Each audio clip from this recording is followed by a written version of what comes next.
السلام علیکم محترم ناظرین و سامعین، خوش آمدید کہتے ہیں آج کی ہماری اس ویڈیو کے اندر۔ جیسا کہ آپ کو معلوم ہے کہ درود پاک پڑھنے کی بہت ساری فضائل و بہت سارے برکات ہیں، اور اسی طرح درود پاک لکھنے کے بھی بہت سارے فوائد و برکات ہیں۔ مزید ایسی اچھی ویڈیوز دیکھنے کے لیے ہمارے چینل ہمارا اسلام کو سبسکرائب کریں۔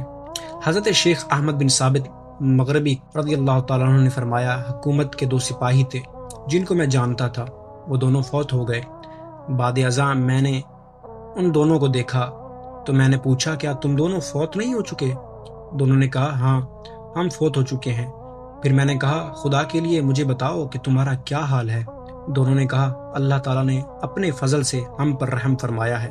میں نے کہا، جب تم فوت ہوئے تھے تو تم حکومت کے سپاہی تھے؟ انہوں نے کہا، ہاں ایسا ہی ہے، ہم حکومت کے سپاہی تھے لیکن ہم طاعون سے مرے تھے، تو اللہ تعالیٰ نے فضل و کرم فرمایا اور ہمیں بخش دیا۔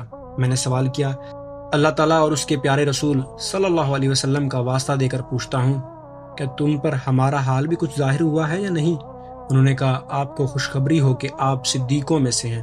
پھر میں نے کہا، میں تمہیں اللہ تعالیٰ اور اس کے رسول اکرم نور مجسم صلی اللہ علیہ وسلم کا واسطہ دے کر پوچھتا ہوں، کیا یہ بات سچ ہے؟ دونوں نے کہا، ہاں اللہ کی قسم، آپ کے لیے اللہ تعالیٰ کے نزدیک خیر کثیر ہے۔ میں نے پوچھا، یہ کس وجہ سے ہے؟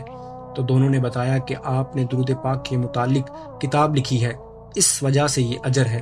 میں نے ایک دوست کے متعلق بھی سوال کیا جو فوت ہو چکا تھا، انہوں نے بتایا کہ وہ خیریت سے ہے۔ تب میں بیدار ہو گیا۔ اللہ تعالیٰ کی رحمت سے امید رکھتا ہوں کہ وہ ہمیں نفع دے اور رسول اکرم شفیع معظم صلی اللہ علیہ وسلم پر کثرت سے درود پاک پڑھنے کی محبت عطا فرمائے۔ سبحان اللہ، ماشاءاللہ، کیسا ہی پیارا واقعہ ہے کہ آپ کی کتاب لکھنے کی نیت سے ہی آپ کو اتنا بڑا مقام ملا، اور اللہ تبارک و تعالیٰ سے دعا ہے کہ ہمیں درود پاک پڑھنے کی توفیق عطا فرمائے اور ہمیں دونوں جہان کی بھلائیاں عطا فرمائے۔